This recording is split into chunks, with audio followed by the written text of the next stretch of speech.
you came back to it, you said like you were a blue belt for a while and then you stopped. What made you stop, and then what brought you back into it? Because now you train Yeah. regularly. Doing my comedy videos is what made me come back to training like at a academy to where starting to rank up again. So I met a buddy of mine. His name's Christian Bernetti. He's actually he's a stunt guy and an actor too. He lives here in Atlanta. I went to a stunt school, and the guy said, "Hey, we're having a jiu-jitsu guy that's going to teach uh, this weekend. You should come." And I hadn't trained jiu-jitsu like at all. And I was like, Mhm. "Okay, I'll come." So I came and I met Christian, and he started inviting me to train with him at his house in his garage. And that's right around the same time I started doing the Cholo MMA stuff. And I said to myself, and I even told him, I was like, dude, I have to keep training because now I'm having people message me, like asking me, hey, where are you training at? And like, I already had this feeling if I'm going to keep doing these videos, I'm going to start getting called out. People are going to want to come train with me. And if people find out that I'm not really training, then I'm just a straight imposter, bro. Right? Yeah, and then it would die So it would instantly. die. And then I was forced to now go to a regular school, which I go to now, and Christian actually is one of the teachers there now. So it kind of just all worked out, but doing the Cholo MMA stuff is what got me back to training jiu-jitsu regularly. So when did you guys tell me the genesis story of Cholo MMA?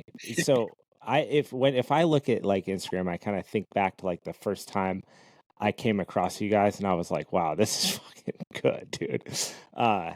I had seen the Cholo Creeper. Is it Cholo Creeper Cholo Fit? Yeah. Cholo Fit? Because I was in LA, I was a personal trainer for years. And when the Cholo Fit stuff came out, some like relative of mine had sent it to me as like a kind of making fun of me, right? Like, oh, you're a trainer, you'll think it's funny. Dude, and I saw that video with the squats and I was like in tears. I thought that it was so funny. And then that guy's account fucking blew up. Mm-hmm. So I don't even know actually the timelines, and you can correct me here, but I came across that prior to coming across you guys. Probably came across you guys because I had then been training jujitsu. But was there any like cross inspiration? Do you guys know each other? Did you meet each other later, kind of thing? I had seen his videos.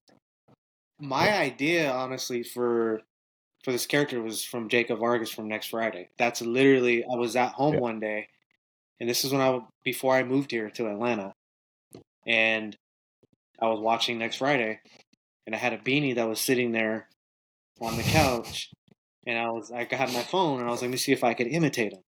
That's literally how it went, and I filmed myself. I had like the iPhone back then, was the iPhone 4 or something like that, right? So I just filmed it and sent it to a couple friends. Oh, you're pretty good at it, imitating him. And so I just did I filmed a sketch when I was home by myself, and I filmed a sketch, and people laughed. And fast forward, to answer your question, that's literally where the idea for me to do what I'm doing came from him. I love the movie Next Friday. Jacob's hilarious. I met him in person when I was living in LA. Yeah. I get the whole LA Cholo. Like I have cousins and uncles that were real Cholos. A lot of some Yeah. of my ideas that I get sketches now is derived from cousins. But yeah, our idea is totally separate than from what all the other people are doing.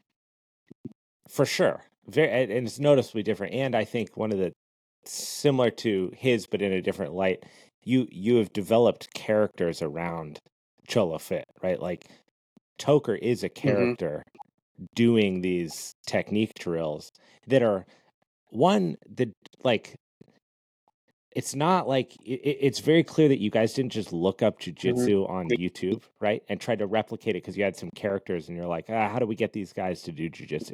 No, it's clear that you guys know jujitsu and you're developing these characters around it. And I think that magic is what makes it so funny because it is jujitsu, but it's also this hilarious group of guys that are kind of like, dogging on each Mm-hmm. other and fucking each other up and slapping each other in the face to show you moves while maintaining these like very specific items like the long socks, the Mm-hmm. Cortez, the hat, everything. That's like it's such a fun creation that I think anyone who does jujitsu can get behind. Yeah, the one thing that it started off with Dewey and myself first. He goes by Cholo BJJ. That's his Yeah. Instagram. It was him and I I, first, which he didn't train a day of jiu-jitsu in his life at that point. so he was like your uki Yes, or I uke. actually Yeah. called him to come to my house when I first had that idea I was telling you about when I was sitting at home and I saw McGee in my Yeah. closet. I called him and I was like, dude, I have this idea because he had been watching my spoof videos and he wanted to be in them. Yeah. So I called him and I was like, hey, come over here, I have this idea. And I got put him like in an ankle lock or something, and he had no Yeah. idea what was going on. And I was just like, roll that way. So dude, rolling it out. He had no idea what jiu-jitsu was. He had no idea what it was back then. You're jacking up his ankles. He's trying to just learn. Yeah. And That's then when good. we added Junior, he's a local fighter. He's actually about to get his brown belt, by the way. Uh, Shout out yeah. Junior. So when we brought him on, I was really particular about anybody who we were going to let in because I knew when I was telling Dewey, I was like, I knew that we had something that could really be something if we did it right.